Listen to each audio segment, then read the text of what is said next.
The Pakistan Navy has marked another historic milestone in its ongoing quest to modernize its fleet and strengthen its maritime defense capabilities with the launch of its third Hangor-class submarine in China, an achievement that is not only technical but also deeply symbolic of the country's enduring partnership with Beijing and its determination to maintain strategic balance in one of the most contested maritime regions of the world. The ceremony at a Chinese shipyard was attended by senior naval and defense officials from both nations, reflecting the significance of the moment and underscoring how far Pakistan has come in its long naval journey, which began with aging diesel-electric submarines in the 1960s and has now reached a stage where it is inducting some of the most advanced conventional submarines in South Asia. The launch marks the continuation of a landmark deal signed in 2015 under which 8 submarines are to be delivered to Pakistan, with 4 built in China and 4 constructed at Karachi Shipyard and Engineering Works, ensuring not only the expansion of the fleet but also the transfer of critical shipbuilding technology to Pakistan's domestic industry. For Pakistan, the Hangor-class program is a leap into the future of undersea warfare, offering capabilities that will transform the balance of power in the Arabian Sea and the wider Indian Ocean. These submarines are based on the Chinese Yuan-class design and are equipped with advanced stealth features, sensors, and air-independent propulsion systems that allow them to remain submerged for extended periods, a vital advantage in modern submarine operations where survivability depends on avoiding detection. Their weapons package is equally formidable, with heavyweight torpedoes for anti-submarine and anti-surface roles, anti-ship cruise missiles capable of striking enemy vessels far from Pakistani shores, and the potential for land attack cruise missiles that could provide a strategic second strike capability.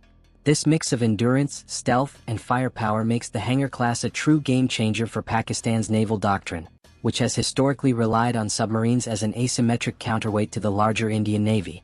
The symbolism of naming this new fleet after Hangor is also not lost on observers, as it recalls the legendary success of PNS Hangor, the French-built Daphne-class submarine that sank the Indian frigate INS Kukri in the 1971 war, a feat that not only dealt a psychological blow to India but also proved the effectiveness of submarine warfare in regional conflict. That victory remains etched in Pakistan's naval memory, shaping its belief in submarines as decisive assets capable of leveling the playing field against adversaries with larger surface fleets and greater resources.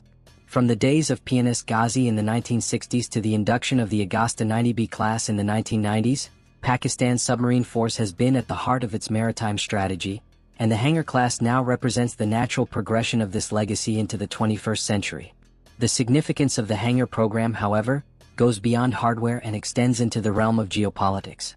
Pakistan's collaboration with China on this project highlights the deepening defense ties between the two countries at a time when the Indian Ocean is becoming an arena of increasing strategic competition. For Beijing, equipping Pakistan with advanced submarines serves multiple purposes. It strengthens a reliable ally whose geographic position is vital to Chinese interests, particularly the protection of the China-Pakistan Economic Corridor and the Gwadar port.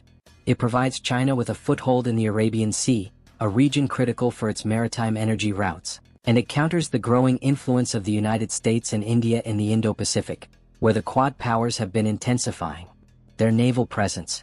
For Pakistan, the benefits are equally profound. Access to advanced technology at a time when Western suppliers are increasingly difficult to rely on, an expansion of naval capabilities that would be otherwise unaffordable, and a partnership that ensures continuity in defense procurement and industrial cooperation. At the heart of the Hangor project lies the transfer of technology, which will see 4 of the 8 submarines built in Karachi by Pakistani engineers and technicians. This aspect of the deal ensures that Pakistan not only receives submarines but also builds the knowledge base to design, construct, and maintain sophisticated naval platforms in the future. For a country long dependent on foreign suppliers, this is a crucial step toward defense self-reliance, and it also boosts the industrial base by creating jobs, training opportunities, and long-term expertise in advanced shipbuilding. The Karachi Shipyard, which has already undergone modernization to handle the construction of these submarines, is expected to benefit immensely, transforming from a primarily maintenance-oriented facility into a center for high-end naval construction. The strategic environment in which the Hangor-class submarines are being inducted makes their importance even clearer. The Indian Ocean is one of the busiest maritime regions in the world, carrying a majority of global energy shipments and a significant portion of international trade. Control and security of these sea lanes are of immense importance to global powers, and for Pakistan, whose economy is increasingly tied to the success of Gwadar Port and CPEC, the stakes are particularly high. The threat of piracy, maritime terrorism, or even a blockade in times of conflict cannot be ignored, and submarines provide the stealth and reach to ensure that Pakistan can safeguard its maritime interests. Unlike surface fleets, which are visible and vulnerable, submarines can operate covertly, monitor adversary movements, and strike when least expected, making them an ideal tool for deterrence. India's naval modernization has only heightened Pakistan's concerns. With aircraft carriers, nuclear-powered submarines, and advanced surface fleets, India has been steadily building its capacity for power projection in the Indian Ocean.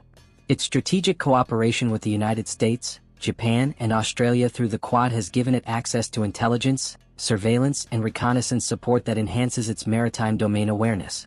For Pakistan, countering this growing imbalance requires smart investments in asymmetric assets, and the Hangor-class submarines fit perfectly into this strategy by complicating India's ability to operate freely in contested waters.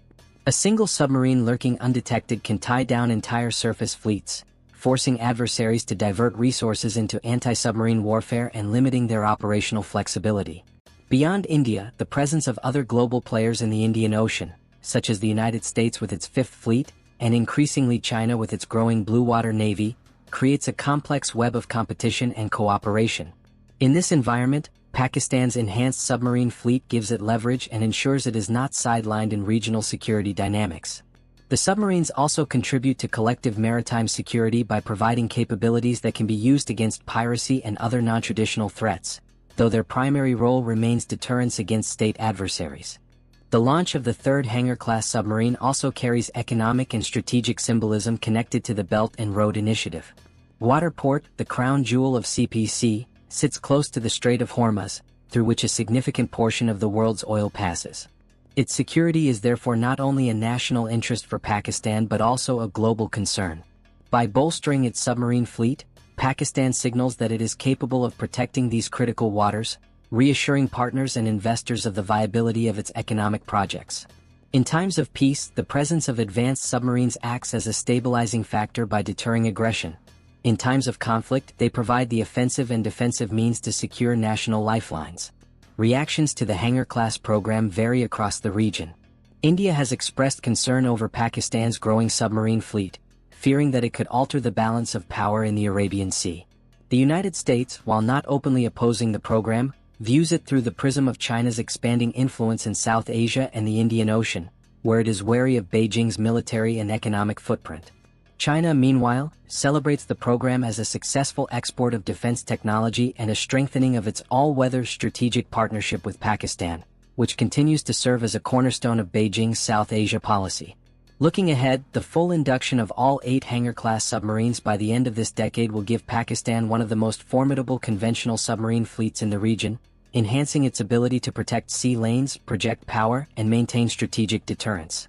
Combined with the induction of modern frigates, corvettes, and maritime patrol aircraft, the Pakistan Navy is evolving into a balanced and flexible force capable of meeting both traditional and non-traditional security challenges. This transformation is not only military but also industrial, as the experience gained through technology transfer and local shipbuilding will enable Pakistan to undertake future naval projects with greater autonomy. Ultimately, the launch of the third Hangor-class submarine is far more than a single event.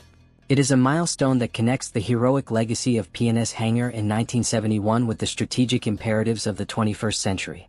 It is a reflection of Pakistan's determination to secure its maritime frontiers, protect its economic future, and maintain parity in a region where naval power is increasingly decisive.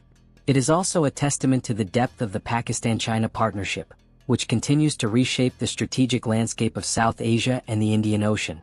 As the submarine slips silently into the water, it carries with it the weight of history, the promise of deterrence, and the vision of a stronger, more self-reliant Pakistan Navy that will defend the nation's sovereignty and interests for decades to come.